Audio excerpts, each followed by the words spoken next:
Yuta slams Hakari and it's not close. I completely agree. Video by the Gavinator. Some JJK fans like to say that this fight is a coin flip, that if Kenji Hakari hits a jackpot, it's over. But that completely ignores one critical problem. Yuta does not have to let Hakari play that game at all. I mean, Yuta just kind of insta-wins. I mean, he has way too much in his arsenal. He can copy. He has access to Rika for 5 minutes. Nearly boundless cursed energy. Once you realize that, this fight starts looking a lot less even and a lot more one-sided. Now, to be clear, Hakari is insanely dangerous. If he gets rolling and gets a jackpot, he becomes borderline unkillable. But all he really has is jackpot. Like, once Hakari is out of jackpot mode, he's basically cooked. But this matchup isn't necessarily about peak Hakari. It's about whether he even gets to his peak in the first place. Most people tend to overestimate Hakari, and that's only natural. Because in his most iconic fight against Kashimo, Hakari went into that fight already in the middle of a jackpot that he landed in his previous battle against Charles. However, in a true 1 vs 1, he's starting in his base form. So we're talking no momentum, no jackpot, True. and no immortality. That changes absolutely everything about this fight. Now let's address the elephant in the room here. But also, even just domain expansion, like Yuta's domain expansion is just gonna overwhelm Hakari and that's it. Some people argue that Hakari can beat Yuta because Yuta once stated, once Hakari gets on a roll, that Bro, Yuta was just trolling. This isn't true. he is stronger than him. The problem with using this statement to justify that, And Maki literally denies it. That's not true. however, is that Maki immediately contradicts it, directly telling Yuta that's impossible. Considering Yuta's timid personality, he was probably just being humble. And in character, Maki tends to be a lot more blunt, so her take is probably a lot more honest in that situation, especially since Yuta didn't argue. It's not even about statements though, just in general. Like, if we look at actual feats and what the characters have actually done, then it's Yuta. With her on that at all. Here's what we can actually gather from that statement though. Yuta isn't walking into this blind. He's seen enough of Hakari to know that he's super strong. The fact that he said that when Hakari is on a roll he's stronger implies that he knows how Hakari's domain, technique, and jackpot work. Which means he should understand one simple rule.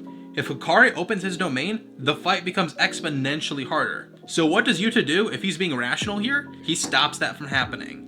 Yuta has multiple ways to shut down Hakari before jackpot even becomes a factor. First, if he summons Rika immediately, he gains access to techniques like Jacob's Ladder, which can disrupt curse techniques entirely. This stops Hakari from even opening his domain, I forgot he had Jacob's Ladder, yeah. which means he can't get a jackpot. Alternatively, if you want to take Yuta from earlier in the series, before he had Rika eat Hana's arm to gain Jacob's Ladder, Yuta still has cursed speech, and all it takes is one command. Yuta domain diffs. Stop. He can say this whenever Hakari tries to form the signs for his domain expansion. If Hakari can't open his domain and subsequently roll a jackpot, then Yuta, with Rika's help and access to his full arsenal of curse techniques and curse tools, Bro, who's even debating this though? Like, who actually thinks Hakari's stronger?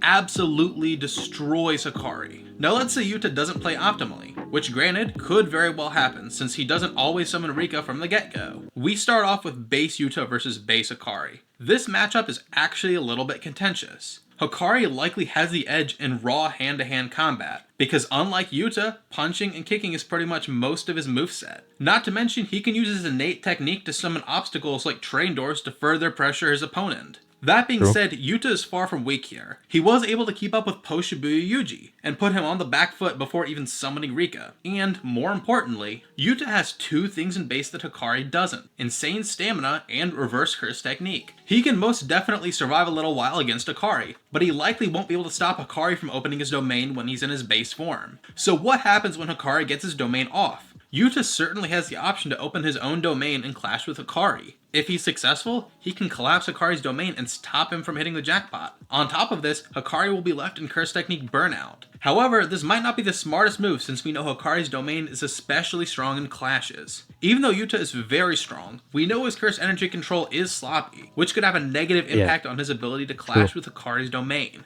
And if he loses the clash, then his I think Yuta overall should have better refinement though. curse technique will burn out. Trying to clash domains with Hakari would be high risk, high reward, but he doesn't necessarily need to try this risky gambit. His domain is more useful later on. For now, he would be better off allowing Hakari to use his domain and hit a jackpot. Now granted, yes, this means Hakari will become extremely hard to kill, But this is where Yuta's versatility matters. If Yuta summons Rika here, he gains access to massive cursed energy, access to multiple cursed techniques, Bro, I remember like 2 years ago when this actually used to be a debate, but now it's just so clear that Yuta's stronger. and a second fighter on the field alongside him. That's enough to match Jackpot Hakari and not get overwhelmed by him.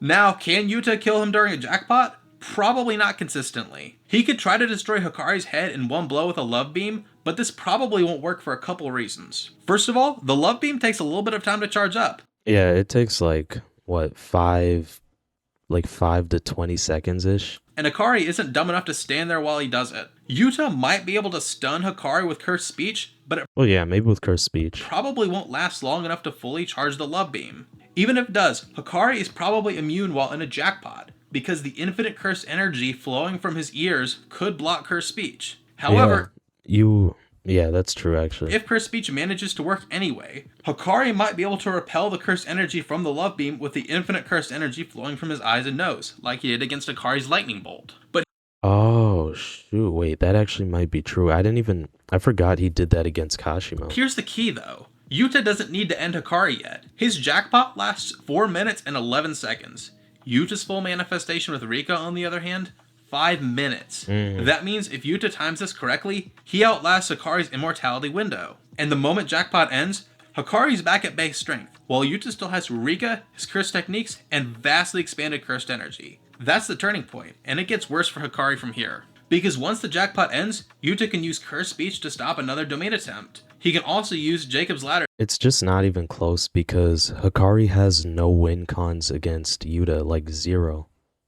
to shut it down entirely. Alternatively, Yuta can open his domain and imbue it with Jacob's ladder towards the end of Hakari's jackpot. And once said jackpot ends, the sure hit effect of Jacob's ladder will make it impossible for Hakari to open his domain. If Yuta wants to be especially devious with this, he can instead infuse Shrine as the sure hit effect to create a pseudo-malevolent shrine. And as soon as Hakari's jackpot ends, he gets chopped into little pieces. At this point, he's horribly outmatched no matter what he does. Hakari's entire win condition depends on getting a lucky jackpot in if Yuta doesn't make the smartest choices. Yuta's win condition, on the other hand, I mean, all Hakari does is punch, so realistically, he just doesn't have an actual win condition. control the fight from the start and never give Hakari the chance. And when you really break it down, this matchup isn't about who's stronger at their peak. It's about who dictates the battle to begin with. True, but And in almost every scenario, that's Yuta. But let's hear what you all think. Yuta mid diff Sakari. Maybe high diff at max, but honestly, if you're asking me, Yuta mid diff Sakari.